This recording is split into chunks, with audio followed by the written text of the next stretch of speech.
పేరు కోసం కాకుండా నిజమైన ప్యాషన్ ఎలా తెలుసుకోవాలి సార్? చూడండి, ఒక టీనేజర్కి లేకపోతే ఎనీ పర్సన్కి నిజమైన ప్యాషన్ తెలుసుకోవాలి అంటే ఫస్ట్ కెమెరా కోసం వర్క్ చేయడం మానేయాలి.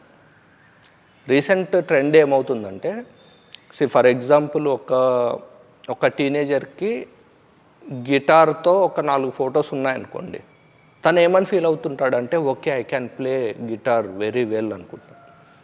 అది ఎంతవరకు వెళ్తుందంటే ఇన్స్టాగ్రామ్లో పోస్టులు పెట్టుకుంటారు, యూట్యూబ్లో పోస్టులు పెట్టుకుంటారు, అందరూ దాన్ని లైక్ చేస్తూ ఉంటారు. And that teenager will be feeling like ఇదే నా ప్యాషన్. బట్ ఇన్ ఫ్యాక్ట్ ఏంటంటే మేబీ అది తన ప్యాషన్ కాకపోయి ఉండొచ్చు. కరెక్ట్. అండ్ రియాలిటీకి ఏంటంటే చాలామంది ఇలాగే ఫొటోస్ కోసము వీడియోస్ కోసము ఒక 4 వీడియోస్ తీసేసుకొని ఇది నా ప్యాషన్ ఏమో అని ఒక భ్రమలో ఉన్నారు.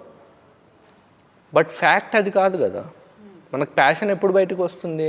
మనం ఒక 4-5 డిఫరెంట్ స్కిల్ సెట్స్ అన్నీ అప్పుడప్పుడు ట్రై చేసి దాంట్లో ఒకటి మనం ప్యాషన్ అనేది బయటకు వస్తుంది. ఎప్పుడైతే మీకు ₹1 కూడా ఇవ్వకుండా ఏ వర్క్ అయితే మీరు చేయగలుగుతారో అది మీ ప్యాషన్ అవుతుంది.